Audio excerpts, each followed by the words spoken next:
మనకి మహిమ కలుగును గాక. ఆమేన్. ప్రభు యేసుక్రీస్తు పేరట చేరి మీ అందరికీ నా వందనాలు స్తుతులు చెల్లించుకుంటున్నానండి. దేవుని మహాకృపను బట్టి మరి ఈ మెట్ల ఆదివారం రోజున మనం అందరం కూడా ప్రభు సన్నిధిలో మరి చేరటానికి, దేవుని ఘనమైన నామాన్ని స్తుతించుకోవటానికి, అలాగే ఆయన వాక్కులు ధ్యానించుకోవటానికి దేవుడు మన ఏళ్ళు చూపిన కృపను బట్టి, ప్రేమను బట్టి మనం అందరం కూడా అది దేవా దేవునికి స్తుతులు చెల్లించబద్దులమై ఉన్నామండి. మరి ఈరోజు ప్రభుని యేసుక్రీస్తును రాజుగా యెరూషలేము పట్టణానికి ఊరేగింపుగా వెళ్ళిన రోజుగా మనం అందరం కూడా జ్ఞాపకం చేసుకుంటున్నామండి. యేసు ప్రభు వారిని మరి దేవుడే రాజుగా ప్రతిష్ఠ చేసి ఈ లోకానికి పంపించాడు. బాగలించండి. యేసు ప్రభు వారు ఈ లోకానికి రావడం వల్ల మనకి కలిగే మేలేంటి? బాగలించండి. ఈరోజు లోకంలో ఉన్న మనం అందరం కూడా ఆలోచిస్తే కనుక మన బ్రతుకుల్లో, మన కుటుంబాల్లో, లేకపోతే కనుక మన అనుదిన జీవితంలో ఎన్నో బాధలండి, బాగలించండి, ఎన్నో కష్టాలు. మనం ఏదైతే తలుస్తున్నామో, మనం ఏదైతే అనుకుంటున్నామో, మనం తలిసింది కాకుండా మరొకటి జరుగుతుందండి. బాగలించండి. మనం ఎల్లప్పుడూ కూడా సంతోషంగా ఉండాలనుకుంటాం, ఆనందంతో ఉండాలనుకుంటాం, ఆరోగ్యంతో ఉండాలనుకుంటాం, లేకపోతే కనుక ఆస్తిపాస్తులతో ఉండాలనుకుంటాం, మంచి పేరు ప్రఖ్యాతితో ఉండాలనుకుంటాం. ఇలా కోరుకోవటంలో తప్పు లేదు. కానీ మనం ఏదైతే కోరుకుంటున్నామో, ఏదైతే పొందాలనుకుంటున్నామో అది మనకి దూరం అయిపోతుందండి. అవునంటారా కాదంటారా? ఎల్లప్పుడూ కూడా మన పిల్లలతో మనం సంతోషంగా ఉండాలని, నా భార్యతో, నా భర్తతో సంతోషంగా ఉండాలని, నా సమాజంతో నేను సంతోషంగా ఉండాలని ప్రతి ఒక్కరు కోరుకుంటారండి. ఎల్లప్పుడూ కూడా ఎవరు కూడా కోరి ఎవరితోటి విభేదాలు కానీ లేకపోతే తగులు కానీ పెట్టుకోవాలి అనుకోరండి. మనం అనుకుంటాం ఎంతసేపు కూడా నేను సుఖంగా ఉండాలి, ఎవరితో ఏ గొడవ లేకుండా, ఎవరితో ఏ బాధ లేకుండా నేను సంతోషంగా ఉండాలి, నాకు ఎప్పుడు కూడా ఏ లోటు రాకూడదు, నాకు ఏ ఆకలి బాధ రాకూడదు, నాకు ఏ అనారోగ్యం రాకూడదు, నాకు మరి నేను ఏదైతే సంపాదించున్నానో అది తనివి తీరా నేను అనుభవించాలి. ప్రతి ఒక్కరు కోరుకుంటామండి. కానీ మనం ఏదైతే కోరుకుంటున్నామో, ఏదైతే మనం ఆశపడుతున్నామో, ఏదైతే మన మనసులో తలంచుకుంటున్నామో అవి జరగకుండా ఏం జరుగుతుందో తెలుసా అండి? మనం ఒకటి అనుకుంటే జరిగేది ఒకటి వస్తుంది. అందుకని ఈరోజు మన బ్రతుకులో నెమ్మది లేదండి. బాగలించండి. నా కుటుంబంతో నేను కలిసి ఉండాలని కోరుకుంటాను. చాలా మంది భర్తలు మరి భార్య పిల్లలతో కలిసి ఉండాలని కోరుకుంటారండి. కానీ వారికున్న ఆర్థిక ఇబ్బందులు బట్టి మరి పిల్లల్ని పోషించాలనో, భార్యను పోషించాలనో, కుటుంబాన్ని పోషించాలనో దేశంగానే దేశం వెళ్ళి ఏదో పని చేసుకుని సంవత్సరాలు రాకుండా అక్కడ ఉండిపోయి సంవత్సరాల తరబడి రాకుండా కనీసం భార్యతో ఉండాలని ఎవరికి ఉండదండి, పిల్లలతో సంతోషంగా ఉండాలని ఎవరికి ఉండదు. కానీ వారికి కలిగిన ఆకలి బాధను బట్టి కావచ్చు, లేకపోతే ఆర్థిక ఇబ్బందులు బట్టి కావచ్చు, దేశం కాని దేశం, ఊరు కాని ఊళ్ళో, లేకపోతే భాష కాని చోట ఎంతమంది ఈరోజు ఇబ్బందులు పడతలేదండి? ఒంటరిగా భార్యలు వెళ్ళిన వాళ్ళు ఉన్నారు, పొరుగు దేశాలకి భర్తలు వెళ్ళిన వారు ఉన్నారు, పిల్లలు వెళ్ళిన వారు ఉన్నారు, తల్లిదండ్రులు వెళ్ళిన వారు ఉన్నారు. వీళ్ళందరూ వెళ్ళినారు, నిజమే, కుటుంబంతో కలిసి ఉండాలని అందరూ కోరుకుంటారండి. కానీ పరిస్థితులు మాత్రం ఎలా వస్తుంది అనుకుంటే కనుక ఎక్కడో దూరంగా భార్య ఎదురు ఏదైనా కష్టం వస్తే చెప్పుకోవడానికి భర్త ఉండడు, లేకపోతే ఏదైనా అవసరం వస్తే చెప్పుకోవడానికి పిల్లల దగ్గర లేక, తల్లిదండ్రులు ఒక చోట, పిల్లలు ఒక చోట, ఇలా ఈ లోకంలో మన బ్రతుకునంత కాలము కూడా మనం ఏదైతే కోరుకుంటున్నామో అది అనుభవించలేని స్థితిలో ఎందుకు ఉండగలుగుతున్నాం? మన బ్రతుకు కాలం అంతా ఇంతేనండి. ఒకసారి ఆలోచించండి. మన బ్రతుకు కాలం అంతా ఇంతేనండి. ఎందుకు జరుగుతుంది అలాగూ? ఎప్పుడైనా ఆలోచించారా? ఈరోజు ఎంతో మంది లేరండి, కుటుంబాన్ని విడిచి, భార్యను విడిచి, భర్తను విడిచి దూర దేశానికి వెళ్ళి ఏదన్నా మరి పని చేసుకుని సంపాదించుకుని 2 సంవత్సరాలకో 3 సంవత్సరాలకో వస్తున్నారు లేదండి. ఇక్కడేమో వీళ్ళ బాధపడతారు, అక్కడేమో వాళ్ళు పడతారు. ఏది కష్టం వస్తే చెప్పుకోలేక, ఎవరికి చెప్పుకోలేక మరి ఎంతో ఇబ్బందులు పడేవాళ్ళు మరి మా పొరుగు దేశాల్లో మనవారు అనుకున్నవాడు ఎంతోమంది ఉన్నారండి. బాగలించండి. అది మాత్రమే కదా, లోకంలో ఏది చూసుకున్నా మనం ఆరోగ్యంగా ఉండాలని కోరుకుంటాం. అదేమి చిత్రమో మనకి రాకూడని అనారోగ్యం వచ్చి చివరికి అది మనకైతే మాత్రం సంతోషం లేకుండా చేస్తుందండి. మనం అనుకుంటాం నా భార్యతో ఎల్లప్పుడూ కూడా సంతోషంగా ఉండాలని. అదేమి చిత్రమో భార్యాభర్తల మధ్య గొడవలు వచ్చేస్తున్నాయి. మనం అనుకుంటాం మన పిల్లలతో ఎంతో సంతోషంగా ఉండాలని, వారి న్యాయస్థానం తగ్గట్టుగా ఉండాలనుకుంటాం. కానీ వాళ్ళు మనకి వ్యతిరేకంగా ప్రవర్తిస్తారు. మనకైతే మాత్రం మనోవేదన, దుఃఖాన్ని మిగులుతున్నారండి. ఎందుకు ఇలా జరుగుతుంది? ఈరోజు మనం ఏదైతే కోరుకుంటున్నామో, ఏదైతే అనుభవించాలనుకుంటున్నామో, ఏ సంతోషాన్ని అయితే మన బ్రతుకులో పొందాలనుకుంటున్నామో ఎందుకు మనకు అది దూరం అయిపోతుంది?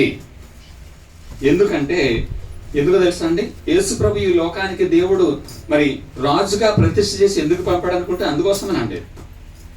ఎందుకు ఈ రోజు మనం అందరం కూడా ఇన్ని బాధలు, ఇన్ని శ్రమలు పడుతున్నాం అనుకుంటే మనం చేసిన దోషాలు, మనం చేసిన పాపాలండి. అలనాడు మన ఆది తల్లిదండ్రులైన ఆదామవ్వలు మరి దేవుని చేతి కింద ఉంటూ, దేవుని నెక్కల నీడ, దేవుని సన్నిధిలో ప్రతిరోజు కూడా మరి దేవునితో పాటు ఉంటూ, దేవునితో సహవాసం కలిగి ఉంటూ, మరి దేవుని అధికారానికి ఒప్పుకోకుండా మరొకరికి తీసుకెళ్లి తమ అధికారం ఇచ్చినందుకు గాను వారు ఏం చేశారు తెలుసు? ఆ దుష్టుడు ఆదాముని దేవునికి విరోధంగా పాపం చేయించి దేవునికి దూరం అయిపోయేటట్టుగా ఆదాముని ఎప్పుడైతే చేశాడో అప్పటి నుంచి ప్రారంభమేనండి. ఏ బాధలు తెలుసా అండి? ఆకలి బాధలు, అనారోగ్య పరిస్థితులు, లేదా కుటుంబంలో కలహాలు, లేకపోతే కనుక వ్యక్తుల మధ్య ద్వేషాలు. కయ్యను హేబేలు ఏం చేసుకున్నారు తెలుసు? అన్నదమ్ములు అవటానికి, కానీ ఒకరినొకరు చంపేసుకున్నాడు. పెద్దవాడు చిన్నవాడిని చంపేశాడు. ఎందుకు వచ్చింది అంత ద్వేషం? ఆదాములు అప్పుడప్పుడు చక్కగా ఉన్నవాళ్ళండి, కానీ ఎప్పుడైతే ఆ పాపం చేశారో, దేవునితో సహవాసాన్ని కోల్పోయారో, దేవుణ్ణి ఒప్పుకోకుండా వాళ్ళు సాతాను మాట విన్నారో, తద్వారా భార్యాభర్తల మధ్య గొడవలు అప్పుడే స్టార్ట్ అయినాయండి. ఇదే అనవసరంగా నా బ్రతుకులోకి వచ్చి దీన్ని చేసుకున్న కాడి నుంచి ఇదిగో నన్నైతే మాత్రం ఇలా చేసింది, తినకుండా పళ్ళు నాతో తినిపించింది, దేవుని సందోచి నన్ను గెంటి వేయించింది, ఈ రోజు నేనైతే మాత్రం ఇన్ని బాధలు పడుతున్నాను అనుకుని, ఇన్ని కష్టాలు పడుతున్నానంటే దీని వల్లే అని ఎవరి మీద నింద వేశాడు తెలుసు? ఆదాము భార్య మీద నింద వేశాడు. అలాగే ఈ రోజు కూడా ఆలోచిస్తే కనుక మనం ఒకరినొకరు నిందించుకుంటూ, నిన్ను కట్టుకున్న కాడి నుంచి, లేకపోతే నిన్ను చేసుకున్న కాడి నుంచి, నిన్ను కనుక్కున్నాక, లేకపోతే నీ మాట విన్నాక ఇలా చెడిపోయినని చెప్పేసి ఒకరి మధ్య ఒకరి ద్వేషాలు వస్తున్నాయి అనుకుంటే, ప్రేమానురాగాలు లేకుండా కారణం ఏంటి తెలుసా అండి? మనం అందరము కూడా దేవునికి దూరం అయిపోయామండి. దేవునికి దూరం అయిపోతే దేవునికి దూరమై ఇన్ని బాధలు అనిపిస్తున్నామండి. ఎందుకంటే ఈరోజు ఆకలి బాధ వచ్చిందంటే ఎవరిని బట్టి? ఈరోజు మనకి ఏదైనా అనారోగ్యం వచ్చింది అనుకోండి, దేనిని బట్టి? ఏదేం తోటలో ప్రతి చల్ల పూట వాళ్ళు సకల వృక్ష ఫలాలు తింటూ, ఏ ఆకలి లేకుండా అక్కడ జీవవృక్ష ఫలాలు తింటూ సంతోషంగా గడిపే ఆ స్థితిని వదులుకుని, చివరికి ఆహారం కోసం కష్టపడి మరి పని చేసుకుని చెమటూడ్చి మరి పండించుకునే అవసరం వచ్చింది అనుకుంటే, దేనిని బట్టి వచ్చింది? ఈరోజు మన ఒంట్లో ఇన్ని రోగాలు వచ్చినాయి అనుకుంటే దేన్ని బట్టి వచ్చాయి? ఈరోజు మన బ్రతుకులు ఇన్ని కష్టాలు ఉన్నాయి అనుకుంటే, కుటుంబాల్లో నెమ్మది లేదనుకుంటే, భార్యాభర్తల మధ్య సమాధానం లేదనుకుంటే, తండ్రి కొడుకుల మధ్య ఐక్యత లేదనుకుంటే, అన్నదమ్ముల మధ్య ప్రేమానురాగాలు లేవనుకుంటే కారణం ఏంటి తెలుసా అండి? వాటన్నిటికీ కారణమైన దేవుణ్ణి మనిషి దూరం చేసుకున్నాడండి. దూరం చేసుకున్నాడు కనుక ఎన్నో ఇబ్బందులు పడుతున్నారు, ఎన్నో కష్టాలు పడుతున్నారు. కానీ లోకంలో ఎంతో మంది గొప్పవాళ్ళు, ఎంతో మంది అధికారులు, ఎంతో మంది రాజులు మీకున్న కష్టాలు తీసివేస్తామని చెప్తారు, కానీ ఎంతవరకు తీర్చగలుగుతున్నారు ఈరోజు మన కష్టాలు? మన ఆకలి బాధను ఎంతవరకు తీర్చగలరండి వాళ్ళు? బాగలించండి. కొన్ని ఆకలి బాధను తీర్చారనుకోండి, మన ఒంట్లోకి ఏదైనా జబ్బు ప్రవేశిస్తే ఆ రోగాన్ని ఎంతవరకు వారు తీసేయగలరు? ఆ జబ్బుని బట్టి మనకి ఏదైనా మరణం వస్తే ఆ మరణాన్ని ఎంతవరకు వారు తీసివేయగలరు? చెప్తారంతే అండి. మనకేమని, మేము ఉన్నాం కదా మీకెందుకని చెప్తారు. కానీ వాళ్ళు కూడా మనలాంటి బలహీనలండి. ఏం చేస్తారు? రాకూడని ప్రమాదం ఏదైనా మన నెత్తి మీదకి వస్తే వారేం చేయగలరండి? వారు కూడా మనలాంటి మనుషులే కదా, వాళ్ళు ఎలా తప్పించగలరు? ఇది నిజమే. లోకమంతా కూడా ఈ స్థితిలో ఉంటే మనల్ని అందరినీ రక్షించడానికి యేసు ప్రభు వారు వచ్చారండి. కానీ లోకంలో ఎవరైనా రక్షించేవాళ్ళు మనల్ని ఉన్నారంటారా? మనమేమో పాపం చేసి, అతిక్రమం చేసి ఏదైనా కష్టాన్ని మీద తెచ్చుకుంటే, నష్టాన్ని మీద తెచ్చుకుంటే రక్షించేవారు ఎవరున్నారండి? ఉన్నారంటారా? లోకం అంతా కూడా మనల్ని రక్షిస్తుందా, లేకపోతే మన శిక్ష విధించేదా? మనం పని చేసినంతసేపు, దాసోహం చేసినంతసేపు మనల్ని ఉపయోగించుకుంటుందండి లోకం. కానీ మనం ఏదైనా తప్పు చేస్తే గనక, పోన్లే ఇప్పటి వరకు నాకు పని చేసి పెట్టారు, చిన్న తప్పు చేస్తే చేశారు అని చెప్పేసి క్షమించి వదిలిపెట్టేవాళ్ళు ఎవరైనా ఉంటారంటారా? మనం తప్పు చేస్తే తప్పుకు శిక్ష విధించే లోకం ఉంది. కానీ అంతే కదండి, మనం తెలుసో తెలియకో, అజ్ఞానంతో, మూర్ఖత్వంతో ఏదో తప్పు చేసామండి. తప్పు చేసి ప్రమాదానికి నెత్తి మీద తెచ్చుకున్నాం.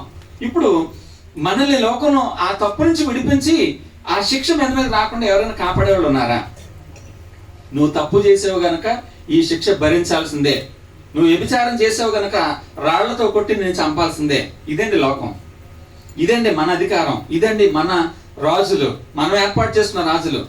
మన వల్ల మేలు పొందుతున్నంతసేపు, మన వల్ల లాభం పొందినంతసేపు బాగానే తీసుకుంటారండి. కానీ మన వల్ల ఏదైనా ఒకవేళ తప్పు జరిగితే గనక ఆ తప్పును కాసి మనకు శిక్షను పడకుండా తప్పించే వాళ్ళు లోపల ఎవరైనా ఉన్నారంటారా? లేరండి, లేరు. అంతే కదండి. మనకి ఏదైనా తప్పు చేస్తే కనుక శిక్ష విధించేవాళ్ళు, కానీ మన తరపున ఆ తప్పును కాసి మనం రక్షించే వాళ్ళు లోకంలో ఎవరు లేరండి. మనకు ఆకలి బాధ వస్తే కనుక ఆకలి బాధ తీర్చేవాళ్ళు ఎవరున్నారు తెలుసా అండి? ఉన్నారంటారా? ఏదో తాత్కాలికమైన సహాయం చేస్తారండి, కానీ అది ఎంతవరకు మన సహాయం అంత వాళ్ళు చేసి అలా సహాయం చేయగలిగితే గనక మనం ఎక్కడికో వెళ్ళి తల్లి తండ్రిని వదులుకుని, లేకపోతే అన్నదమ్ములను వదులుకుని, భార్యాభర్తలను వదులుకుని, పిల్లల్ని వదులుకుని ఎందుకో దూరదేశానికి వెళ్ళి అక్కడ పని చేసుకునే అవసరం ఎందుకు వస్తుందండి? మనకు ఆకలి బాధ లేకపోతే, మన ఇంట్లో ఆర్థిక ఇబ్బందులు సరిగా ఉంటే అలాంటి పరిస్థితి రాదు కదండి. కానీ ఈ రోజు ఉన్నదా లేదంటారా? ఇదంతా ఎందుకు జరుగుతుంది అనుకుంటే గనక నిజమే, మనం నమ్మకూడని వారిని నమ్ముకుని చివరికి వారు ఉన్నారు కదా, వారు సహాయం చేస్తారు కదా అనుకుంటున్నామే కానీ ఎవరినైతే నమ్ముకుంటున్నాం మనం వారి చివరికి మోసం చేసిన రోజున మన కష్టాన్ని, మన బాధను, మన రోగాన్ని, చివరికి మనకు వచ్చిన మరణాన్ని తీసివేయలేనప్పుడు మనం అయితే మాత్రం అయ్యో నేనైతే మాత్రం మోసపోయాను కదా ఏడుస్తున్నామండి. యేసుప్రభు వారు ఈ లోకానికి ఎందుకు వచ్చారు తెలుసా అండి? ఆయన అంటాడు, యేసుప్రభు వారు లోకమునకు తీర్పు తీర్చకు నేను లోకానికి. లోకమంతా కూడా దేవునికి విరోధంగా పాపం చేసినప్పటికీ నీతిమంతుడు లేడు, ఒక్కడు లేడు, అందరూ కూడా పాపం చేసి దేవుడు గురించి ఆ మహిమను పొందలేని స్థితిలో ఉంటే అలాంటి లోకాన్ని యేసుప్రభు వారు ప్రేమించి నేను రక్షించాలి, ఏదో రకంగా వీళ్ళందరినీ కూడా రక్షించాలి, వీళ్ళందరినీ కూడా మళ్ళా ఆ దేవునితో సమాధానం కలిగించేటట్టుగా చేయాలని యేసుప్రభు వారి లోకానికి వచ్చారని తండ్రి చిత్తానుసారంగా. నిజమే, ఈరోజు మనం ఇన్ని బాధలు పడుతున్నాం అనుకుంటే, ఇన్ని ఇబ్బందులు పడుతున్నాం అనుకుంటే ఎవరైనా మన ఆకలి బాధని తీసివేయగలరా? ఎవరైనా మనకు వచ్చిన రోగాన్ని తీసివేయగలరా? ఎవరైనా మన కుటుంబంలో సమస్యలు, భార్యాభర్తల మధ్య తగులు ఎవరైనా తీర్చగలరా? కుటుంబంలో అన్నదమ్ముల మధ్య తగులు ఎవరైనా తీర్చగలరా? మన బ్రతుకులో శాంతి సమాధానాన్ని ఎవరైనా ఇవ్వగలరా? మనకు నెమ్మదిని, ధైర్యాన్ని, నిశ్చింతగా హాయిగా పడుకునేటట్టుగా ఎవరైనా మన బ్రతుకులో చేయగలరా? లోకంలో ఎంతో మంది ఉన్నారండి గొప్పవాళ్ళు, కానీ వాళ్ళు ఎంతటి గొప్పవాళ్ళు అయినప్పుడు కూడా మనకు ఆ స్థితిని ఇవ్వగలరా? ఎందుకు ఇవ్వలేరంటే వారందరూ కూడా తమ్మును చూపిస్తున్నారు తప్ప ఇవన్నీ ఇవ్వగలిగే దేవుడిని ఎవరు కూడా చూపించట్లేదండి. ఇవన్నీ ఇవ్వగలిగే దేవుడికి దగ్గర మనల్ని ఎవరిని కూడా చేయట్లేదండి.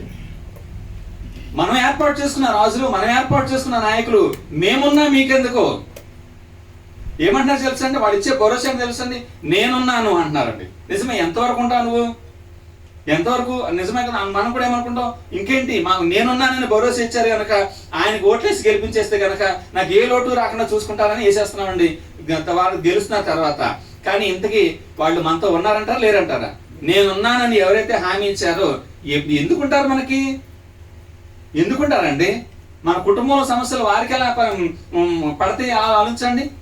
వారు ఏదో వారు తమ పదవిని దక్కించుకున్న తర్వాత మనం ఎలా పోయినా వాళ్ళు పట్టించుకోరండి. కానీ నిజమే, ఈరోజు మనం అందరం కూడా ఈ స్థితిలో ఉన్నామనుకుంటే మనం నమ్ముకోకుండా వారిని నమ్ముకుంటున్నాం. మన హృదయాల్లో ఎవరిని పెట్టుకున్నాం తెలుసా అండి?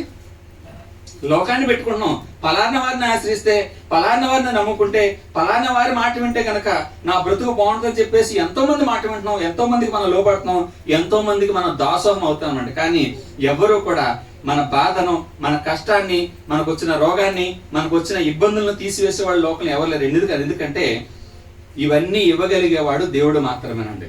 మనుషులు ఎవరు కూడా ఇవ్వలేరు. కానీ మనుషులు ఎవరిని దేవుడిని చూపిస్తున్నారు ఈ రోజు లోకంలో?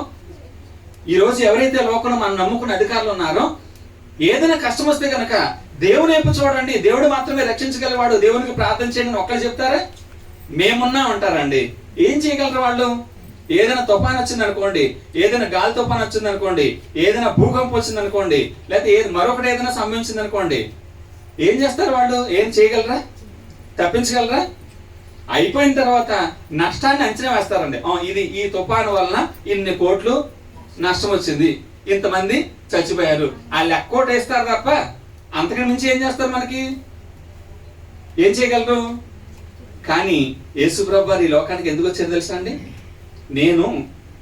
నువ్వు చేసిన తప్పులను బట్టి, నువ్వు చేసిన పాపాలను బట్టి నీకు శిక్ష విధించాలని రాలేదు. లోకమైతే కనుక నువ్వు చేసిన తప్పులను బట్టి, నువ్వు చేసిన పాపాన్ని బట్టి ఏం చేస్తుంది? నీకు శిక్ష విధించేసి నిన్ను చంపుతుంది, నీ చావు కోరుకుంటుంది. కానీ నేను మాత్రం నువ్వు ఏ స్థితిలో ఉన్నా సరే నిన్ను బ్రతికించడమే నా ధ్యేయం. నువ్వు ఆ తప్పు నుంచి నిన్ను విడుదల చేసి, ఆ పాపం నుంచి నిన్ను విడుదల చేసి నిన్ను మరలా నూతన జీవాన్ని నీకు ఇవ్వటమే నేను చేసే పని అని యేసుప్రభు వారి లోకానికి వచ్చారండి. నేను లోకమునకు తీర్పు తీర్చడానికి రాలేదు, రక్షించడానికి వచ్చాను. ఎలా రక్షిస్తాడు ఆయన?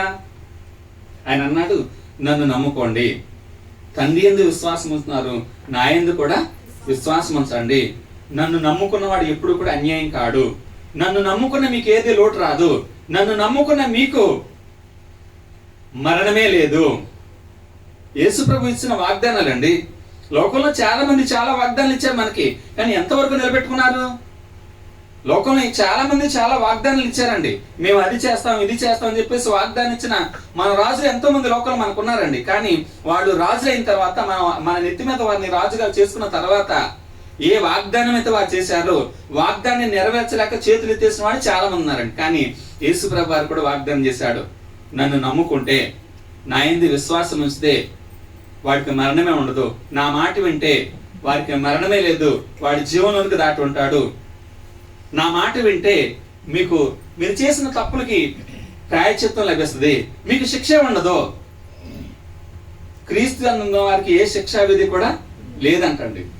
యేసు ప్రభు లోకానికి వచ్చి అంటున్నాడు, నేను లోకమునకు తీర్పు తీర్చడానికి రాలేదు, రక్షించడానికి వచ్చాను అంటున్నాడు అండి. ఈరోజు మనం ఎవరిని నమ్ముకుంటున్నాం?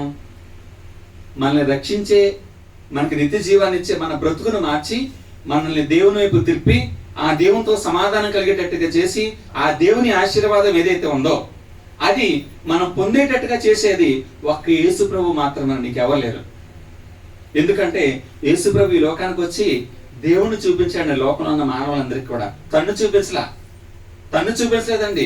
ఈరోజు నేనేమై ఉన్నానో ఆ దేవుని కృపను బట్టి, నేను ఏదైతే మీకు మేలు చేయగలుగుతున్నాను అనుకో ఆ దేవుని బట్టే, ఆ దేవుడు గొప్పవాడు కనుక ఆ దేవుడే నన్ను ఈ లోకానికి పంపాడు కనుక దేవుని వైపు చూడండి అని చెప్పేసి భూనివాసులందరినీ కూడా యేసుప్రభు ఏం చేశారు తెలుసా అండి?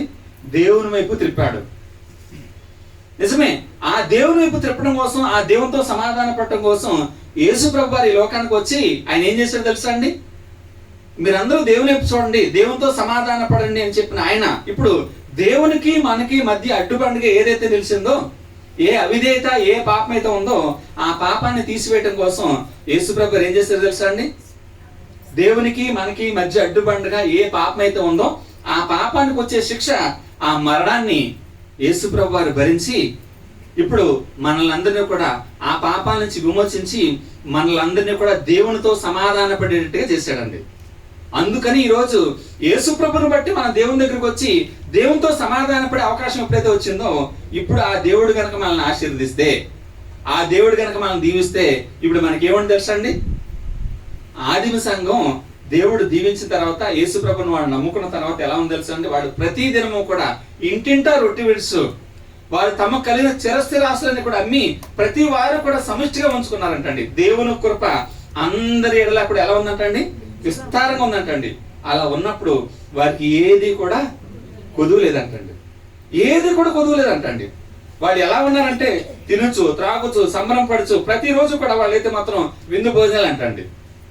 ప్రతిరోజు కూడా, ఎందుకంటే దైవ కృప అందరి ఎడల విస్తారంగా ఉందంటండి. ఆ దైవ కృప అందరిగా విస్తారంగా ఉండడానికి గల కారణం ఎవరు తెలుసండి? యేసుప్రభు వారు. ఎందుకంటే వాళ్ళు చేసిన పాపాలు ఏవైతేనేయో తన మీద వేసుకుని ఆ పాపాలకి ప్రాయశ్చిత్తం యేసుప్రభు మరణంలో భరించి ఇదిగో వాళ్ళని విముక్తులు చేసి ఇప్పుడు మీరు దేవునితో సమాధాన పడండి, ఎందుకంటే మీ పాపాలకి నేను ఆయన దగ్గర లెక్క చెప్తాను, ఇదిగో నా రక్తాన్ని చిందించి మిమ్మల్ని అందరూ కూడా దేవునితో సమాధాన పరుస్తానని యేసుప్రభు వారు చివరికి తన ప్రాణాన్ని కూడా ఈరోజు లోకంలో ఉన్న మనందరి కోసం అర్పించి మనల్ని దేవునితో సమాధాన పరిచాడండి. ఎవరైతే యేసుక్రీస్తును నమ్ముకుని యేసుక్రీస్తులో తమ పాపాలకి ప్రాయశ్చిత్తం చేసుకుని దేవునితో సమాధాన పడతారో వాళ్ళు దేవుని కృపకు పాత్రులవుతారు. వాడికి దేవుని ఆశీర్వాదం వస్తుంది. వాడు ఎల్లప్పుడు కూడా ఎలా ఉంటారు అనుకుంటే కనుక ఏ భయము వాళ్ళకు ఉండదు, ఏ బెంగ వాళ్ళకు ఉండదు. అనారోగ్యం వచ్చిందనో, ఆకలి వేస్తుందనో, లేదా ఏదైనా లోటు ఉందనో దేనికి కూడా వెరవరండి. ఎలా ఉంటారు తెలిసి ఎల్లప్పుడు కూడా నిశ్చింతగా ఉంటారు. పర్లేదు, మాకైతే మాత్రం దేవుడు ఉన్నాడు, ఆయన చూసుకుంటాడు. నాకు అనారోగ్యం వస్తే దేవుడు ఉన్నాడు, ఆకలి వేస్తే దేవుడు ఉన్నాడు. ఎందుకంటే ఆ దేవుడు ఇప్పుడు నాకు దగ్గరయ్యాడు. ఒకప్పుడు నేను ఆ దేవునికి దూరంగా ఉన్నాను. నేను చేసిన పాపాలను బట్టి, అతిక్రమాలను బట్టి ఆ దేవునికి దూరంగా ఉంటే నేను ఎన్నో శాపాలను పొందించుకున్నాను. దేవుడిచ్చే ఆశీర్వాదం నాకు దక్కలేదు. అందుకనే నా బ్రతుకులు ఇన్ని కష్టాలు, నా బ్రతుకులు ఇన్ని తగులు, నా బ్రతుకులు ఈ సమాధానం లేని స్థితి, నా ఒంట్లో ఇన్ని అనారోగ్యాలు.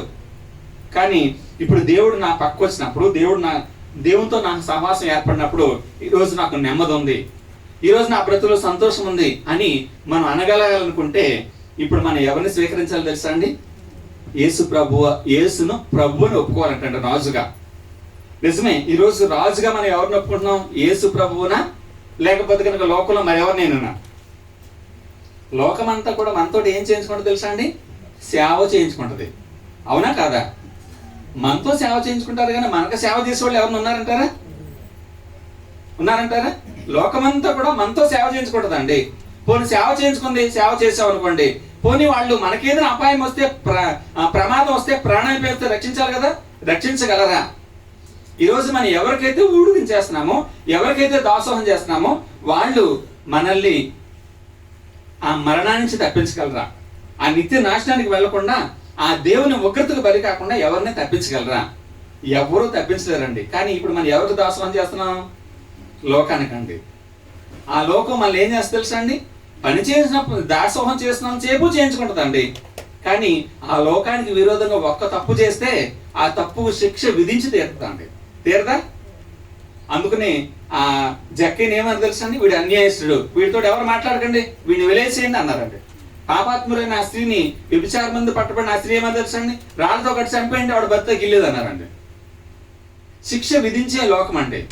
కానీ మన కోసం మనకు రావాల్సిన శిక్ష ఏదైతే ఉందో తాను భరించి మనల్ని ఆ శిక్ష నుంచి విమోచించి రక్షించేవాడు ప్రభుని యేసుక్రీస్తు.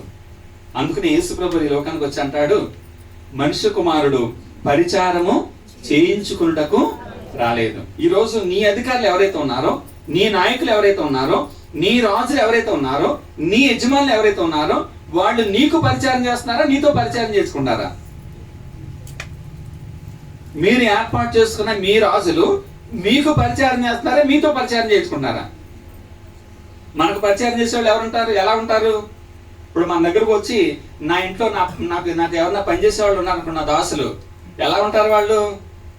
వాళ్ళు కారు వేసుకొచ్చి ఏదో మంచి కారు వేసుకొచ్చి నాకు పని చేస్తా వస్తారా? లేదా ఒక 100 మందిని ముందు వెనక వేసుకుని వస్తే కనుక వాళ్ళు నాకు పని చేసి పెడతారా? ఎలా రావాలి? ఇప్పుడు నాకు పనిచేసి నాకు పరిచయం చేసేవాళ్ళ కనుక నా దగ్గరకు వచ్చేవాడు ఎలా ఉండాలి? దేని స్థితిలో ఉండి తగ్గించుకుని ఉంటే కనుక నాకు పని చేయగలరండి. నేనేమో మోటార్ సైకిల్ మీద వస్తుంటే కనుక నాకు దగ్గర పనిచేసేవాడు ఒకవేళ కారులో, విలువైన కారులో వస్తున్నాడు అనుకోండి, వాడిని వచ్చి నాకేం పని చేసి నేనే వెళ్ళి వాడికి పని చేయాలండి. ఇప్పుడు అవునంటారు కాదంటారా? నా దగ్గరికి పని చేస్తా వచ్చినాడు ఎలా రావాలి? యేసు ప్రభు గారు కూడా ఈ లోకానికి ఎలా వచ్చాడు తెలుసా అండి? ఆయనకి లేక కాదండి, ఉన్నాయంటారా లేవంటారా? దేవునితో సమానంగా ఉండే హోదా, సర్వలోకాన్ని సృష్టించిన వాడు, సర్వాధికారాన్ని కలిగిన వాడండి యేసు ప్రభు వారు. కానీ లోకానికి వచ్చినప్పుడు, మనం రక్షించడానికి వచ్చినప్పుడు, మనకు సేవ చేయడానికి వచ్చినప్పుడు ఎలా వచ్చాడు తెలిసిన యేసు ప్రభు వారు? దాసుని స్వరూపం ధరించుకుని దీనుడుగా, నేను మీకు సేవ చేయడానికి వచ్చాను, మీతో సేవ చేయించుకోవడం రాలా. కానీ ఈరోజు మన రాజులు ఎవరైతే ఉన్నారో, మన అధికారులు ఎవరైతే ఉన్నారో, వాళ్ళకి మనకు సేవ చేసే వాళ్ళ, చేయించుకునే వాళ్ళ. అందుకని వాళ్ళు ఎలా వస్తారు తెలుసా అండి?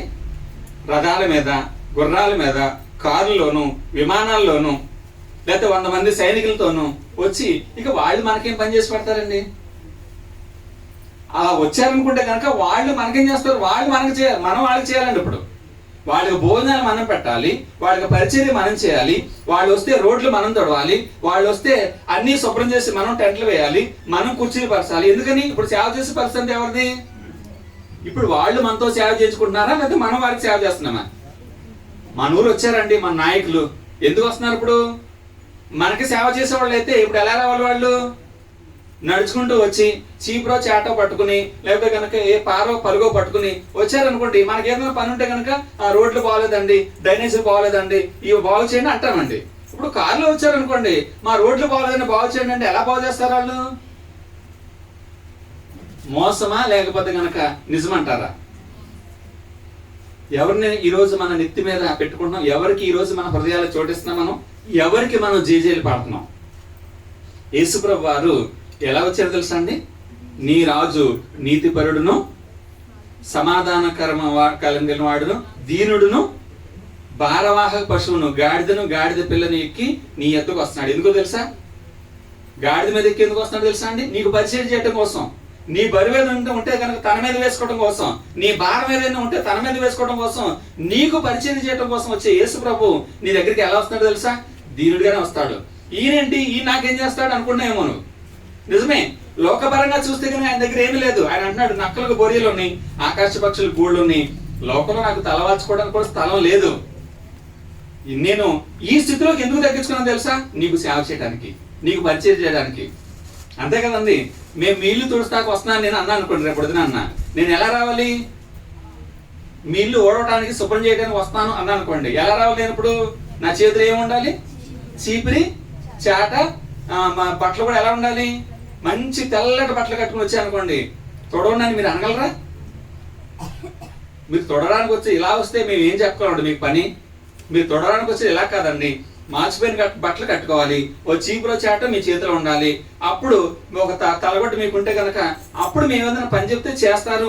చూసేవాళ్ళు కూడా ఎలా ఉంటుంది? అప్పుడు నేను చేసి పరిచయం చేసేటట్టు ఉంటుందండి. అలా కాకుండా మీ ఇల్లు బాగు చేస్తానండి అని నేను వచ్చి తెల్లటి వస్త్రాలు వేసుకుని కారులో మీ ఇంటికి వచ్చాను అనుకోండి, ఇప్పుడు మీకు పరిచారం చేస్తాకు వచ్చానా?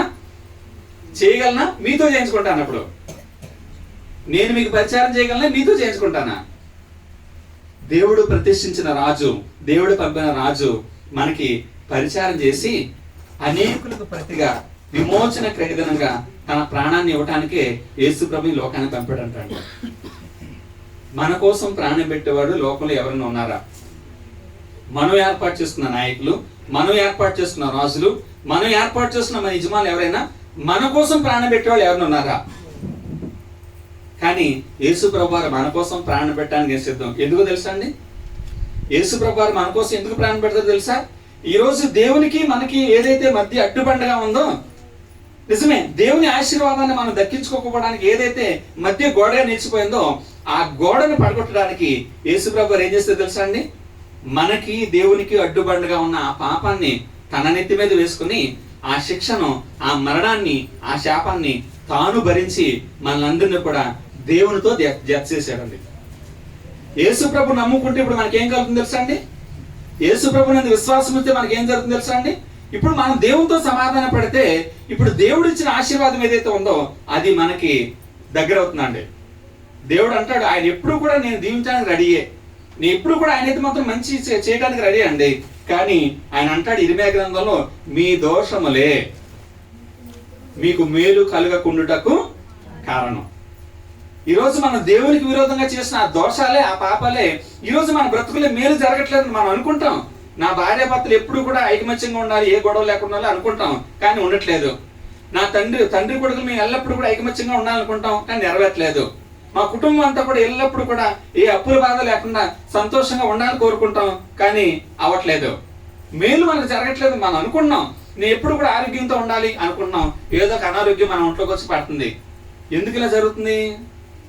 దేవుడు పంపించే మేలు ఏదైతే ఉందో, దేవుడు పంపించే ఆశీర్వాదం ఏదైతే ఉందో, దేవుడు పంపించే ఆ దీవెన ఏదైతే ఉందో అది మన మధ్యకు రాకుండా అడ్డుపడుతుంది అంటండి. ఏంటో తెలుసా అండి? అది మన దోషము. మీకు మేలు కలుగకుండుటకు ఈ దోషములే కారణం. ఇప్పుడు ఆ దోషాన్ని తీసివేయడానికి ఎవరైనా ఉన్నారు లోకంలో? మనకి మేలు కలుగుతుంది, కానీ ఆ కలగకుండా అడ్డుగోడ ఉందండి. ఆ అడ్డుగోడని ఎవరు పడగొట్టగలరు? ఎవరైనా పడగొట్టేవాళ్ళు ఉన్నారా? పడగొట్టేవాళ్ళు ఉన్నారా? కానీ యేసు ప్రభు వచ్చి నేను పడగొడతానులే. మీకు దేవునికి ఈరోజు నువ్వు దేవుని మేలు పొందలేకపోవడానికి ఏ దోషమైతే నీలో ఉందో ఆ దోషాన్ని నా భుజం మీద వేసుకుంటానులే, నా నెత్తి మీద వేసుకుంటానులే. కనుక నువ్వు చేయాల్సిన పనుల్లో ఒకటే, నన్ను అంగీకరిస్తావా? నన్ను నీ హృదయంలో చేర్చుకుంటావా? యేసుప్రభు వారు మనల్ని ఏం అడగట్లేదండి. రాజుగా వచ్చిన ఆయన ఏం అడగట్లేదండి. ఆయన లోకంలో మన రాజు అయితే మాత్రం మనకున్నవన్నీ కూడా ప్రథమైనవన్నీ అయ్యే. మనం ఉదయం చదువుకున్నాం కదండి, మనం పంట పండిస్తే మేలుకరమైనవి నాలుకనండి, అవునా కదంటారా? మనం పండిస్తాం, చక్కటి పంట పండిస్తామండి. ఏ సోనా మసూరి పంట పండించాం అనుకోండి, మనం తినం, అవి ఎవరికి తోలేస్తాం, అవి ఎవరికో పంపించేస్తాం. మనం ఏం తింటా తెలుసా అండి? దుడ్డు బియ్యం తింటాం, లేకపోతే కోట బియ్యం మనం తింటాం. మనం చక్కగా పండిస్తామండి, కానీ మనం తింటానికి నోరు ఉండదు. కారణం ఏంటంటే కనుక ఊరుకోరు, వాళ్ళు పట్టుకుపోతారు. మన దగ్గర విలువైనవన్నీ వాళ్ళు దోచిపోతారండి. కానీ యేసుప్రభు వారు అయితే మాత్రం మనది ఏది కూడా ఆయన ఆశించట్లా. మనకి మేలు చేయడం కోసం ఎలా వచ్చాడు తెలుసండి? ఆయన జీనుడుగా భారవాహక పశువుని ఎక్కి తన్ను తాను తగ్గించుకుని, నేను మీకు పరిచర్య చేసేవాడిని, మీ పాపాలకు ప్రాయశ్చిత్తం చేసేవాడిని, మిమ్మల్ని అందరినీ కూడా నేను రక్షించడానికి వచ్చాను, కనుక నన్ను స్వీకరించండి అంటే యేసుప్రభుని ఎలా చూసారు తెలుసండి? వీడు మాకు ఏం సహాయం చేయగలడు? మన దృష్టి ఎవరి మీద ఉంది? కారులో ఎవరిని వచ్చారనుకోండి, విమానంలో ఎవరైనా వచ్చారనుకోండి, ఒంటి నిండా నగలేసుకుని ఎవరైనా వచ్చారనుకోండి, 10 మంది సైన్యంతో ఎవరైనా వచ్చారనుకోండి, అమ్మో వీళ్ళు ఎంత గొప్ప వాళ్ళు, వీళ్ళని నమ్ముకుంటే కనుక నన్ను బాగా చూస్తారులే అనుకుంటామండి వాళ్ళు. కానీ వాళ్ళు మనతో సేవ చేయించుకుంటారా? మనకు వాళ్ళు సేవ చేస్తారా? వాళ్ళ దగ్గర పనిచేసే సైనికులందరినీ ఎవరు పోషించాలి?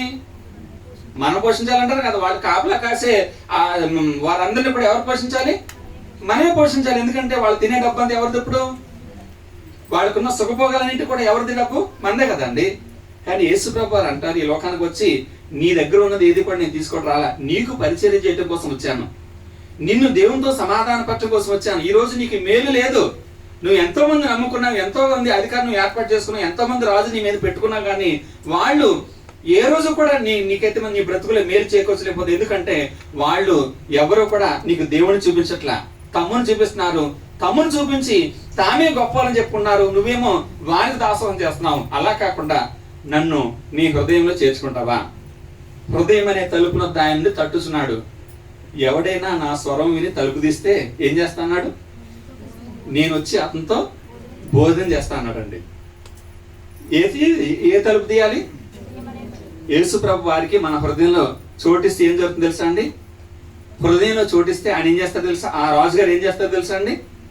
మనం అప్పటి వరకు మనం ఎంత పాపంలో ఉన్నప్పటికీ, ఎంత ఘోరమైన దోషంలో మనం ఉన్నప్పటికీ అవన్నీ ఆయన మీద వేసేసుకుని, పోలే నువ్వు నన్ను చేర్చుకున్నావు కదా, నీ పాప భారాన్ని అంతా కూడా నేను మోసేసుకుంటానులే, నేను భరిస్తాను శిక్షను, నిన్ను దేవునితో సమాధానం పరుస్తానని మనల్ని అందరినీ కూడా ఎవరికి దగ్గర చేస్తారో తెలిసిన యేసుప్రభు వారు దేవునికి దగ్గర చేస్తారు. దేవునికి ఎప్పుడైతే మనం దగ్గర అయిపోయామో, ఇప్పుడు దేవుడు పంపించే మేలు మనకు దగ్గర అంటారా కాదంటారా? కానీ ఎంతమంది యేసు ప్రభువును తమ హృదయాల్లో రాజుగా ప్రతిష్ఠించుకున్నారు? క్రీస్తు ప్రభువును ఎంతమంది తమ హృదయాల్లో ప్రభువుగా ప్రతిష్ఠించుకున్నారు? యేసు ప్రభు నా హృదయంలోకి రా, నా రాజు నువ్వే, నా కాపరు నువ్వే, నా అధికారం నువ్వే, నువ్వు చెప్పినట్టు నేను వింటాను, నువ్వు చెప్పినట్టు నా బ్రతుకును మార్చుకుంటాను, నువ్వు చెప్పినట్టు నేను దేవుని వైపు చూస్తాను, నువ్వు చెప్పినట్టు నేను ఏ పాపం చేయను, కనుక నేను నిన్ను అంగీకరిస్తున్నానని ఎవరైతే యేసు ప్రభువును ప్రభువుగా తమ హృదయాల్లో ప్రతిష్ఠించుకుంటారో వాళ్ళ పాపాలన్నీ ఆయన తీసివేసి వాళ్ళని దేవునితో సమాధానపరుస్తాడండి. దేవుడే మనతో సహవాసం చేసే స్థితి ఉంటే మనకి ఏ లోటు అండి? ఒకసారి ఆలోచించండి. ఏ లోటు? సర్వాన్ని సృజించిన వాడు దేవుడే.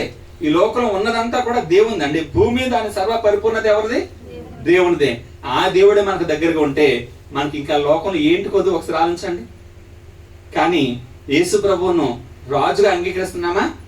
ఆనాటి యెరూషలేం పట్టణంలో నివాసుల వలె, ఆనాటి ప్రధాన యాజకుల వలె, పరిసయ్యుల వలె తృణీకరిస్తున్నామా? యేసు ప్రభువును వాళ్ళు ఏం చేశారు తెలుసా అండి?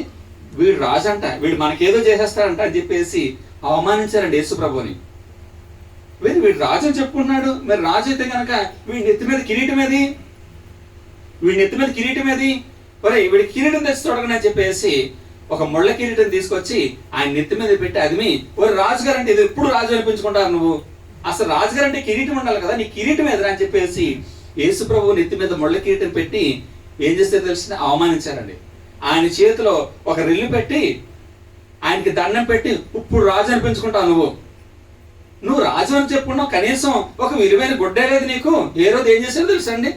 నువ్వు రాజు అని చెప్పుకుంటున్నావు, వీడు రాజు అంటారా, కనీసం వీడికి వస్త్రం కూడా లేదు, రాజవస్త్రం కూడా లేదు, నా వస్త్రం ఉండని చెప్పేసి ఆ హేరోదు తన వస్త్రాన్ని యేసుప్రభుకి ఇచ్చి యేసుప్రభు తొడిగించి ఇప్పుడు రాజుగా కనపడుతున్నారు నువ్వు అని ఏం చేశారు తెలుసండి? యేసుప్రభుని అపహసించి కొట్టి, అరచేతులతో కొట్టి ఉమ్మి వేసి ఆయన చేతిలో కర్రపెట్టి అందరూ కూడా వంగి దండాలు పెట్టి ఏం చేస్తున్నారు తెలుసా అండి? అవహేళన చేస్తున్నారు. నువ్వు రాజువా? రాజు అంటే ఇలా ఉండాలి, చేతిలో ఒక ఇది ఉండాలి, నెత్తి మీద ఒక కిరీటం ఉండాలి, విలువైన వస్త్రం ఉండాలి, అప్పుడు రాజు అనిపించుకుంటారు. మనం కూడా ఎవరిని రాజు అనిపించుకుంటున్నాం? మనం ఎవరిని రాజుగా చూస్తాం? మనం కారులో వస్తే, విమానంలో వస్తే, ఒంటి నిండా నగలేసుకొస్తే, 100 మంది సైనికులతో వస్తే, లేకపోతే గుర్రాల మీద రథాల మీద వస్తే, ఆయుధాలతో వస్తే వీడు మనల్ని రక్షించేవాడు, వీడు రాజుని ఒప్పుకుంటామండి మనం. కానీ యేసుప్రభుని ఏం చేస్తుందో తెలిసిన మనం? ఈయన ఏం చేస్తాడు? ఈయనకి ఏముందని? ఈయనకు ఒంటి మీద సరైన విలువైన గొడ్డే లేదు, ఈ నెత్తి మీద ఒక కిరీటమే లేదు, ఈ చుట్టూ ఎవరు ఒక మనిషి యేసుప్రభు నావాడని ఈ తరపున మాట్లాడు ఒక్కడ కూడా లేడు. ఈయనేం పరిపాలిస్తున్నాడు? ఆయన మనకి పరిచర్య చేయడానికి వచ్చాడు.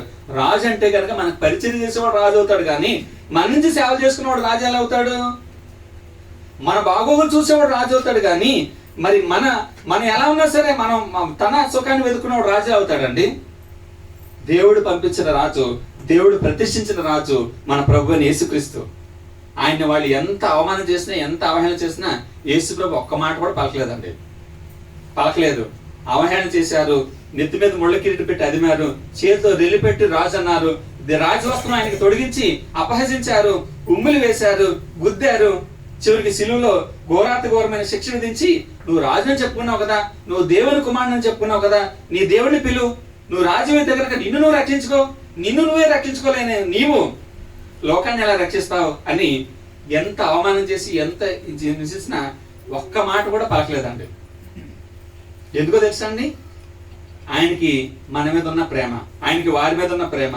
అప్పటికి కూడా ఏం కోరుకుంటో తెలుసా అండి, వాళ్ళు తమ బ్రతుకుని దిద్దుకుని దేవుని వైపు చూడాలని కోరుకుంటున్నాడు తప్ప, నాకేదో నష్టం కలుగు చేస్తున్నారు, నాకేదో కీడు కలుగు చేస్తున్నారు, నన్నేదో అవమానిస్తున్నారు, నన్నేదో హేళన చేస్తున్నారని పగ తీర్చుకోవాలనుకోలేదండి యేసు ప్రభు వారు.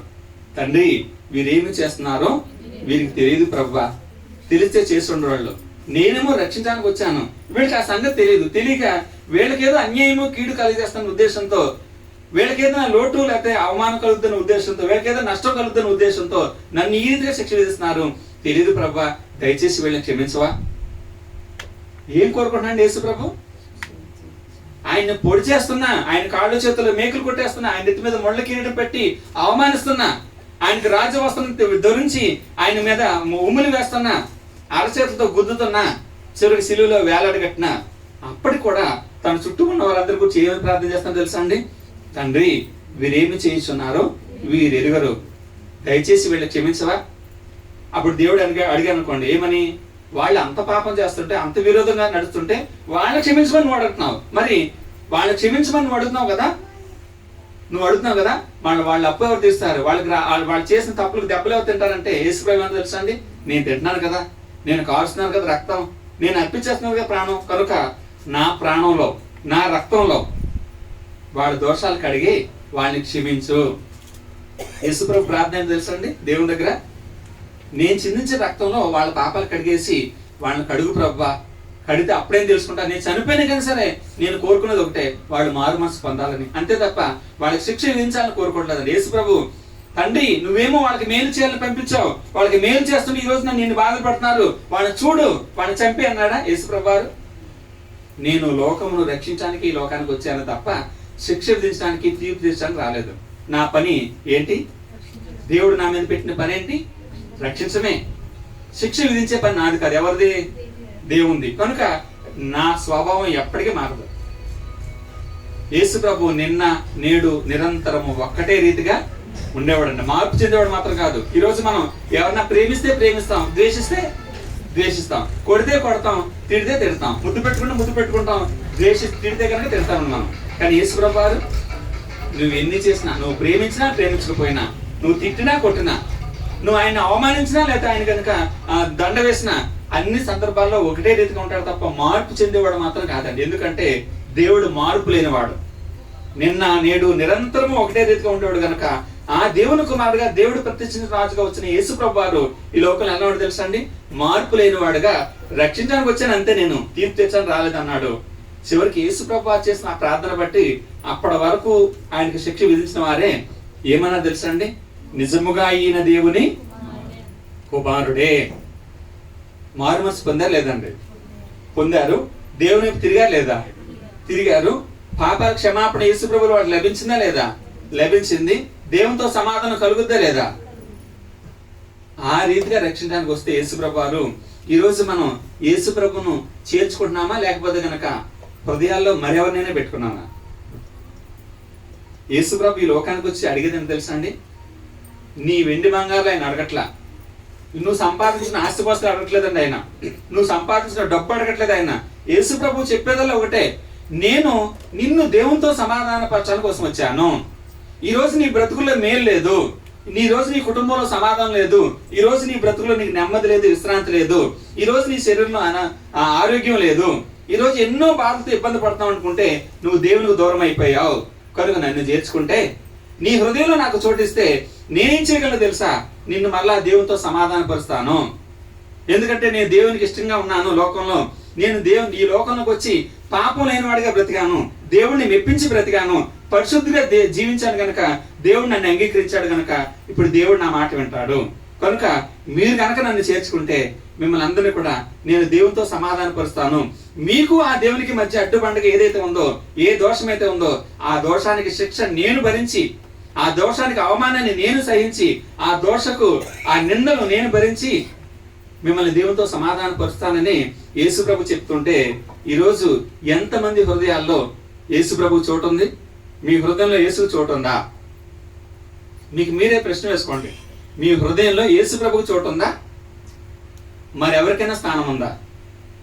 మీ హృదయంలో యేసుప్రభుకు చోటు లేకపోతే మీ బ్రతుకు ఎప్పటికైనా సరే నష్టంలో ఉంటుంది. మీ బ్రతుకు ఎప్పటికైనా సరే నాశనానికి వెళుతుంది. ఎందుకంటే తెలుసా, ఎవరైతే ఈ రోజు మీ హృదయంలో ఉన్నారో వాళ్ళు రేపటిదన్నా మిమ్మల్ని ఏం చేస్తారో తెలుసా? సంసోను హృదయంలో దేవుడు ఉన్నంతసేపు బాగానే ఉన్నాడండి. ఏ శత్రువు అయినా సరే సంసోను మీద రాగలిగాడా? ఏ శత్రువు అయినా సరే సంసోను జయించగలిగాడా? ఏ సింహం అయినా సరే సంసోను చంపగలిగిందా? కానీ హృదయంలో నుంచి దేవుని తొలగించుకుని ఎప్పుడైతే దెలీలాని పెట్టుకున్నాడో ఏం చేసింది తెలుసా అండి? దెలీలా నాకు సుఖాన్ని ఇస్తుంది కదా, నాకు ఆనందాన్ని ఇస్తుంది కదా, నాకు దయగా మాట్లాడుతుంది కదా అనుకుని చెప్పేసి దేవుణ్ణి వదిలి సంసోను దెలీలాని హృదయంలో పెట్టుకున్నాడండి. ఆ దెలీలా ఏం చేసింది తెలుసా అండి? దెలీలా చేసిన పని ఏంటి తెలుసా అండి? సంసోన్ను దేవునికి దూరం చేసి, దేవుని ఆశీర్వాదం పొందకుండా, దేవుని బలాన్ని, దేవుని ఆత్మబలం పోయేటట్టుగా చేసి, మోసం చేసి, తన దగ్గర ఉన్న బల రహస్యాలన్నీ కూడా తెలుసుకుని చివరికి ఫిలిస్తీన్ల చేతికి, శత్రువు చేతికి అప్పగించిందండి. వాళ్ళు ఏం చేశారు? ఆ సంసోన్ను పట్టుకుని మరి చంకెలు వేసి బంధించి గానుగెద్దుని తిప్పినట్టు తిప్పారండి. 2 కళ్ళు పీగేసి సంసోన్ని, అప్పటి వరకు ఎంతో బలంగా ఉన్నాడండి, ఎంతమంది అతని మీదకి వచ్చినా సరే మరి జయించిన వీరుడిగా ఉన్నాడు. కానీ ఇప్పుడు ఏమైపోయాడు తెలుసా? సంసోను కళ్ళు 2 పెరిగివేయబడి చివరికి ఆ ఫిలిస్తీన్లు గానుగెద్దుని తిప్పినట్టు తిప్పి ఎంతో అవమానించారండి. ఏదో నువ్వు బలం ఏమైపోయింది, బలం నువ్వు గొప్పవాడు అనుకున్నా ఏమైపోయింది అని చెప్పేసి ఎంతో హ్యాండిల్ చేశారు. అంత దురదృష్టకరమైన పరిస్థితి సంసోనికి ఎందుకు వచ్చింది అనుకుంటే, హృదయం నుంచి ఎవరిని తీసుకున్నాడు తెలుసా అండి? ఎవరో దూరం అయ్యాడు? దేవునికి దూరం అయిపోతే మన పరిస్థితి కూడా అంతేనండి. ఈరోజు మన బ్రతుకులు ఎలా ఉన్నాయి? ఎలా ఉన్నాయి? మన కుటుంబాల్లో ఎలా ఉంది? ఇప్పుడు మన భార్యాభర్తల మధ్య సమాధానం ఉందా? తండ్రి కొడుకుల మధ్య, అన్నదమ్ముల మధ్య, అత్తాకోడల మధ్య, కుటుంబాల మధ్య, లేదా పక్కింటి వారితో నెమ్మది ఉందా? మనకి సమాధానం ఉందా? ప్రతిరోజు మన గొడవలే, ప్రతిరోజు మనకి యుద్ధాలే, ప్రతిరోజు కష్టాలే. ఈరోజు మన ఒంట్లో ఆరోగ్యం ఉందా? ఏదో ఒక రోగం మన ఒంట్లో ఉందనుకుంటే కారణం ఏంటి? ఎందుకు అలా వస్తుంది? ఈరోజు మనం దేనికి దాన్ని బట్టి, అది అప్పుల బాధ కావచ్చు, ఆర్థిక ఏమైనా ఇబ్బందులు కావచ్చు, లేకపోతే కనుక ఒంట్లో అనారోగ్య పరిస్థితులు కావచ్చు, లేకపోతే ఆకలి బాధ కావచ్చు, లేకపోతే మరొక ఇబ్బంది కావచ్చు, ఏదో ఒక ఇబ్బందితో మనం ప్రతి ఒక్కరూ కూడా బాధపడుతూనే ఉన్నాం, నెమ్మది లేకుండా ఉన్నాం. కారణం ఏంటంటే కనుక మనమందరము కూడా దేవునికి దూరమయ్యామండి. ఆ దేవుడు పంపించే మేలు ఏదైతే ఉందో, ఆ దేవుడు పంపించే ఆశీర్వాదం ఏదైతే ఉందో దాన్ని పొందలేని స్థితిలో మనం ఉంటే, ఇప్పుడు యేసుప్రభు వారు ఈ లోకానికి వచ్చి ఆ దేవునికి దగ్గర చేయటం కోసం యేసుప్రభు వారు పడ్డ ప్రయాస, ఆయన అనుభవించిన శ్రమలు, ఆయన ఇచ్చిన ఆ ప్రాణం, అదంతా చూస్తే కనుక ఈరోజు మనందరినీ కూడా దేవునికి దగ్గర చేయడం కోసమే యేసుప్రభు వారు ఇంత త్యాగం చేశారండి. ఆ యేసుప్రభు ఎలా వచ్చాడో తెలుసా? మన దేవుని దగ్గర చేయడం కోసం మనవలే మనతోటి పాటుగా ఉంటూ మనల్ని దేవుని దగ్గర తీసుకెళ్ళడానికి యేసుప్రభు వారు మన కోసం పనిచేసే వాళ్ళగా దాసుల స్వరూపం ధరించుకొస్తే ఇప్పుడు ఆయన చూసి లోకు కడుతున్నాం మనం, నీకేముంది, నువ్వేం రక్షించగలవు అని అలాంటి యూదుల వలె, అలాంటి శాస్త్రులు పరిచయుల వలె మనం తిరస్కరించే వారిగా ఉన్నామా? చేర్చుకునే వారిగా ఉన్నామా? మనం ఎవరిని చేర్చుకుంటున్నాం? బంగారు ఉంగరం పెట్టుకుని ప్రశస్తమైన వస్త్రాలు ధరించుకుంటే వాడిని చూసి ఏమనుకుంటా తెలుసా? మనం రా, నువ్వు వచ్చి మంచి స్థలం ఉందో ఇదిగో లోపల కూర్చొని చెప్పేసి ఇంట్లో కంటే తీసుకెళ్ళి కుర్చీ వేస్తామండి. ఎవడైనా ఒక దరిద్రుడు చిరిగిపోయిన చొక్కా వేసుకుని నడుచుకుంటూ వచ్చాడు అనుకోండి, నువ్వు బయట కూర్చో అంటాం. ఇంతకీ మనకి పని చేసి పెట్టేవాడు ఎవడు? బంగారు బొంగరాలు ధరించుకొచ్చినాడు, లేకపోతే కారులో వచ్చినాడు. ఇప్పుడు వాడు వెళ్ళేంత వరకు వాడి పరిచయం ఎవరు చేయాలి? వాడు కాళ్ళు కడగాలి, వాడు తుడుచుకోవడానికి గొడ్లు ఇవ్వాలి, లేకపోతే వాడికి భోజనం వండి పెట్టాలి, లేకపోతే మనకు వాడి సమస్త పరిచయం చేయాలి, వాడు తిన్న గిన్నెలు కడగాలి, వాడు తాగిన ఆ వస్తువులు కడగాలి. వాడు వెళ్ళిపోయేంత వరకు ప్రయాస ఎవరిది? మందేనండి. కానీ ఎవడైనా దరిద్రుడు ఒకవేళ దీనుడు వస్తే కనుక ఏం చేస్తాం తెలుసా అండి? తృణీకరిస్తాం మనం. ఇంతకీ మనకు పనిచేసి పెట్టేది ఎవరు? మనం ఎవరిని నమ్ముతున్నాం? ఎవరిని మన హృదయాలు పెట్టుకుంటున్నాం? ఎవరిని గొప్పగా చూస్తున్నాం మనం? యేసుప్రభు వారు కూడా అలా వస్తే యేసుప్రభు మనకేం చేస్తాడని చెప్పేసి యేసుప్రభుకు మన బ్రతుకులే విలువ ఇవ్వలేకపోతున్నాం. మన హృదయాలు ఆయన పెట్టుకోకుండా ఎవరిని పెట్టుకున్నా తెలుసా అండి? నీ హృదయంలో ప్రభువుకు చోటు ఉందా? హోసన్న జయము, ప్రభువు పేరట వచ్చి రాజు స్తుతింపబడును గాక అన్నారండి వాళ్ళందరూ కూడా. యేసు ప్రభు నమ్మిన వాళ్ళు నిజంగానే వాళ్ళు గొప్ప ధన్యులండి. ఈరోజు మీరు అనగలరా? ఈరోజు లోకం ఎదుట యేసు ప్రభు నా హృదయంలో ఉన్నాడండి, ఆయన నా రాజు అండి, నేను ఆయనకి జేజేలు పాడతానండి, ఆయన నన్ను రక్షించేవాడండి, లోకంలో ఎవరు కూడా నా కోసం ప్రాణం ఇచ్చేవాళ్ళు లేరండి, ఆయన నా కోసం ప్రాణం ఇచ్చి నన్ను దేవునితో సమాధానపరిచి ఆ దేవుని మేలు నాకు పొందుకునేటట్టుగా చేశాడండి, కనుక యేసు ప్రభు నాకు ప్రభు అండి, ఆయన నాకు రాజు అండి, పైగా నన్ను లోకాన్ని విడిచిన తర్వాత నేను ఆ పరలోకానికి వెళ్ళేటట్టుగా నాకు మార్గాన్ని ఏర్పాటు చేసిన వాడు నా రాజు, నా ప్రభు చాలా గొప్పవాడండి. నీ రాజును గూర్చి, నీ ప్రభువును గూర్చి లోకం ఎదుట గొప్పగా జేజేలు కొట్టగలవా? కొట్టగలరా? కొంతమంది కొట్టారంటాడు. ఏమని? హోసన్న, ప్రభు పేరట వచ్చి రాజు స్తుతింపబడును గాక, దేవునికి స్తోత్రం, ఎందుకంటే ఆ రాజు మాకు ఇంతటి మేలు చేసేవాడు, ఆ రాజు మా కోసం ప్రాణం పెట్టేవాడు, ఆ రాజు మా పాపాల నుంచి విమోచించి మమ్మల్ని దేవునితో సమాధానపరిచేవాడు, ఆ రాజు రేపటిన మాకు మరణమే లేకుండా ఆ నిత్య జీవంలో ఆ పరలోకంలో మమ్మల్ని చేర్చేవాడు, కనుక మా రాజు గొప్పవాడు. ఎవరైనా ఉన్నారు ఇలాంటి వారు లోకంలో? రాజులు ఉన్నారా? ఇప్పుడు ఏ రాజుని మీ హృదయంలో పెట్టుకున్నారు? ఏ రాజు నందు మీరు విశ్వాసం ఉంటున్నారు? మీ రాజు ఎవరు? నీ రాజు ఎవరు? యేసుప్రభువేనా?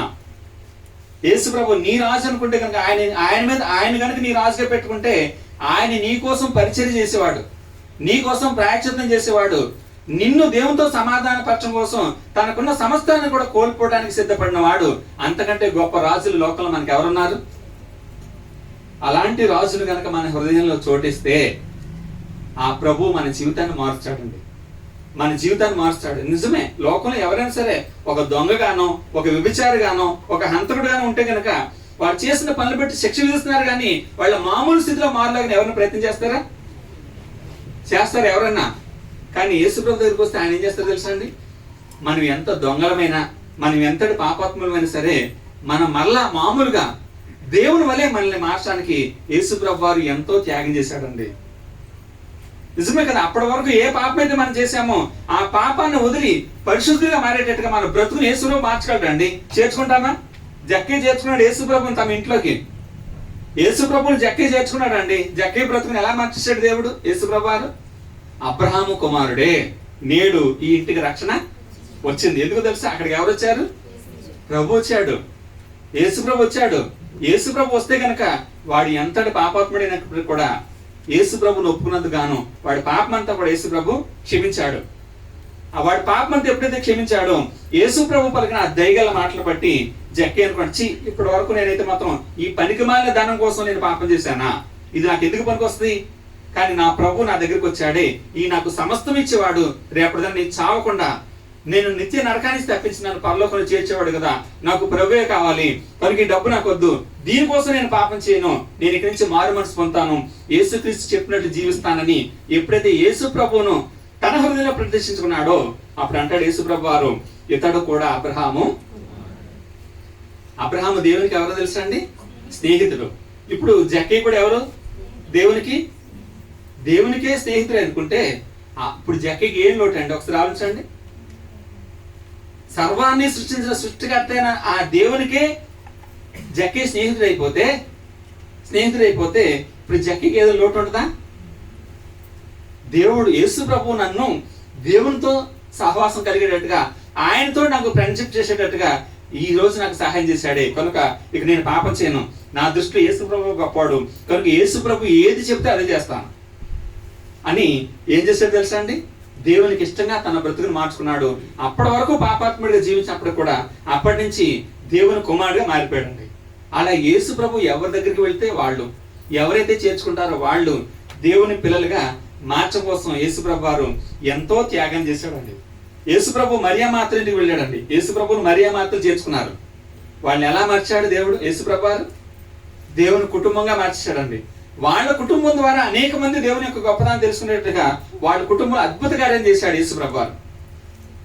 వాళ్ళ సహోదరుడు చనిపోయాడు లాజరు ఒక సమయంలో. చనిపోతే కనుక యేసు ప్రభు వెళ్ళి చనిపోయి 4 రోజుల పాటు సమాధిలో ఉన్న లాజరును మళ్ళా తిరిగి జీవంతో బ్రతికించి వాళ్ళకి అప్పగించిన రోజున వీళ్ళ ప్రభు నమ్ముకున్నందుకు గాను చనిపోయిన తమ సహోదరుని కూడా బ్రతికించుకున్నారే, వీళ్ళ ప్రభు ఎంతో గొప్పవాడని చెప్పేసి వాళ్ళని బట్టి అనేక మంది దేవుని మహిమపరచడానికి, దేవుని తిరగటానికి యేసు ప్రభు వారు ఆ మరియా మాత కుటుంబాన్ని నిలబెట్టాడండి.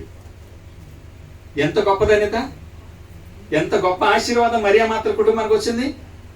మరి ఈరోజు మన దగ్గరికి వస్తే మనం ఎలా ఉన్నాం?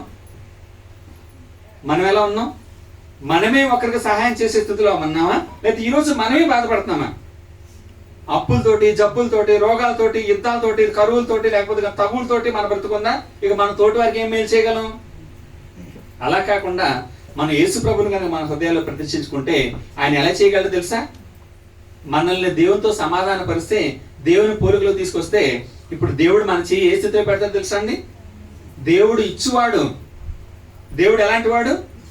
పుచ్చుకునేవాడు కాదు, దేవుడు ఇచ్చేవాడు. అందుకని మనకు సమస్తాన్ని ఇచ్చాడు. మనకు వెలుగునిచ్చాడు, వేడినిచ్చాడు, గాలినిచ్చాడు, నీటినిచ్చాడు.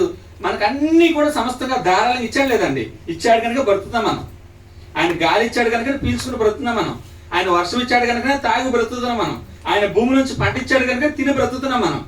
ఆయన సృష్టిలో సమస్తము కూడా మనకి ఇచ్చాడు కనుకనే వాటిని బట్టి మనం బ్రతుకున్నామండి.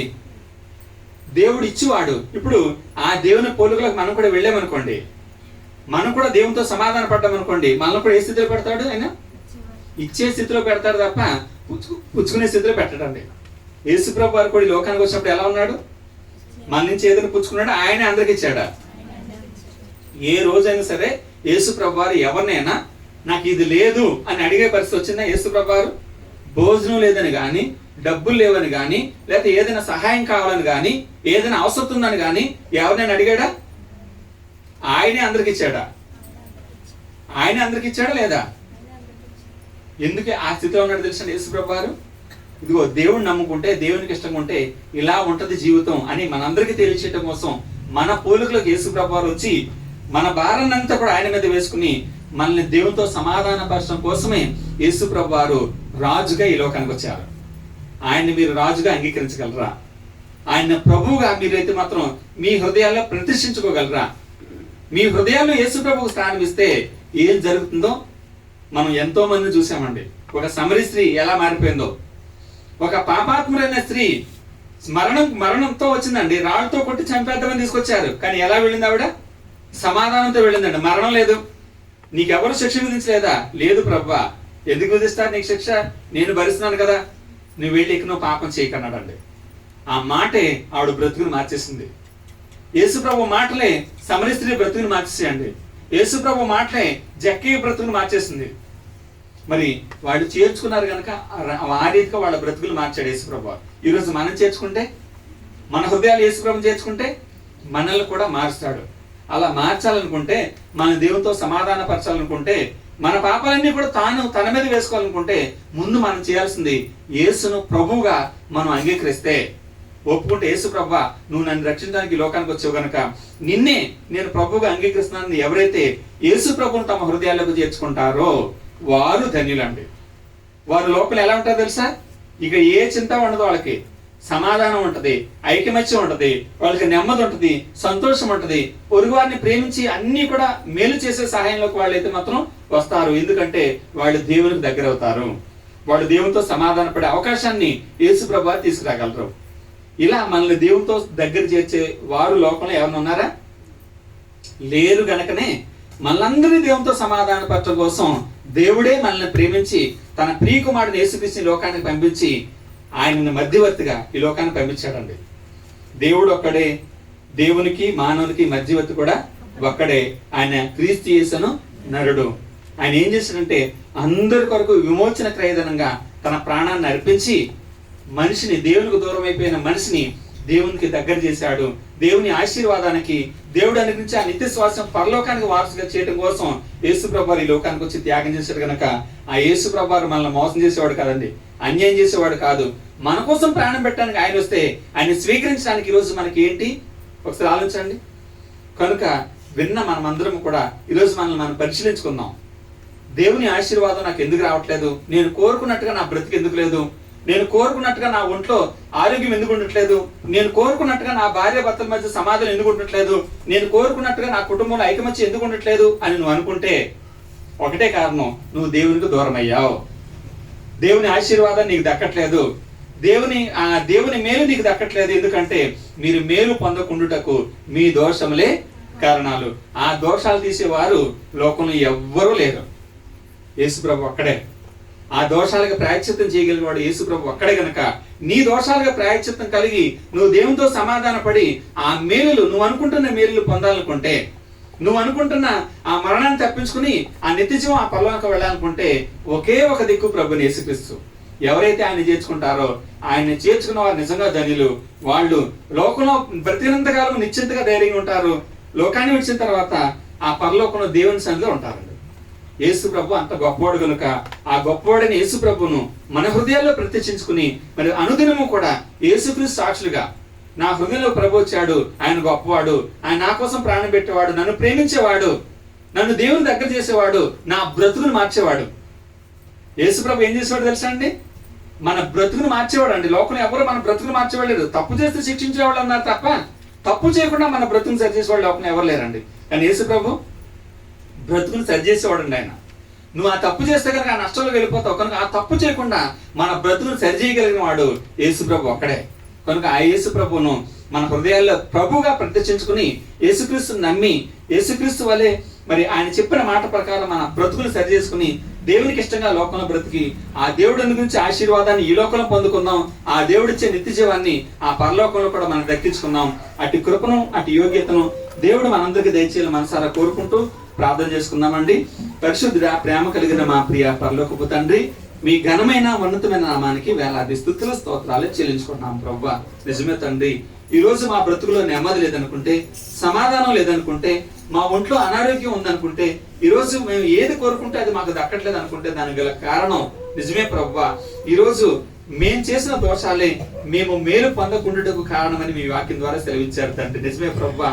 ఈ రోజు ఏ మేలైతే మా దగ్గర రావట్లేదో, ఆ దోషం ఏదైతే ఉందో ఆ దోషాన్ని తీసివేయటం కోసమే మీ కుమారుడు యేసుక్రీస్తు లోకానికి వచ్చి ఆయన ఎన్నో శ్రమలు అనిపించి శిలువలో తండ్రి మా దోషాలకు ప్రాయశ్చిత్తంగా తన ప్రాణాన్ని అర్పించి ఈరోజు మమ్మల్ని అందరినీ కూడా మీ సన్నిధిలో చేర్చి మీతో సమాధానపరిచాడు. మీరు అనుగురించి ఆశీర్వాదానికి పాత్రయ్యేటట్టుగా ఈ రోజు మమ్మల్ని అయితే మాత్రం మీ సన్నిధిలో మీ ఎదుట నిలబెట్టాడు తండ్రి. నిజమే ప్రభువా. ఈ రోజు మేమందరం వచ్చి మీ పాసందులో తండ్రి అని అనగలుగుతున్నాం అనుకుంటే దానికి గల కారణం మీ కుమారుడిని యేసుక్రీస్తు చేసిన త్యాగం ప్రభువా. ఆ త్యాగాన్ని మా బ్రతుకాలం అంతా కూడా గుర్తు పెట్టుకుని బ్రతికినంత కాలము కూడా మీ కుమారుడిని యేసుక్రీస్తు ఏ మార్గాన్ని అయితే మాకు చూపించాడో, ఏ ఉపదేశాన్ని అయితే మాకు నేర్పించాడో ఆ మాట ప్రకారం మేము బ్రతికి లోకంలో బ్రతికినంత కాలము మీ వలన ఆశీర్వాదం పొందేవారంగా, లోకాన్ని విడిచిన తర్వాత మీరు వాగ్దానం చేసిన ఆ పరలోకాన్ని దక్కించుకునే వారంగా ఉంటారు. కావాల్సిన జ్ఞానాన్ని, అట్టి ఆశీర్వాదాన్ని, అట్టి కృపను మా అందరికీ అనుగ్రహించుకుని వేడుకుంటున్నాను తండ్రి. నిజమే ప్రభువా. మీ కుమారుడిని యేసుక్రీస్తుని ఎవరైతే ఒప్పుకుంటారో వారు నశింపగా నిత్యజీవం పొందుతారని మీ వాక్యం ద్వారా సెలవించారు కనుక తండ్రి, విన్న వారందరిని బట్టి ప్రార్థిస్తున్నాం తండ్రి. ఈ రోజే తమ బ్రతుకుల్లో తమ హృదయాల్లో మీ కుమారుడిని యేసుక్రీస్తుకు చోటిచ్చి మీ కుమారుడిని యేసుక్రీస్తు ద్వారా తమ పాపాలకు ప్రాయశ్చిత్తం చేసుకుని మీ దృష్టిలో యోగ్యులుగా జీవించి రేపటి దినాన్ని మీరు వాగ్దానం చేసిన పరలోకాన్ని వదిలే భాగ్యాన్ని చేరిన మా అందరికీ అనుగ్రహించమని వేడుకున్నాను తండ్రి. ఇంతవరకు జరిగించిన కార్యక్రమం అంతటిని బట్టి మీ స్తుతులు స్తోత్రాలు చెల్లించుకుంటూ ముందున్న కార్యక్రమాన్ని కూడా మీ నామానికి మహిమకరంగా జరిగించమని మహిమ ఘనత ప్రభావాలు మీకు ఆరోపిస్తూ మీ కుమారుడు మా ప్రభువు యేసుక్రీస్తు పేరట ఈ ప్రార్థన అడిగి వేడుకుంటున్నాము తండ్రి. ఆమేన్. అందరికీ వందనాలండి.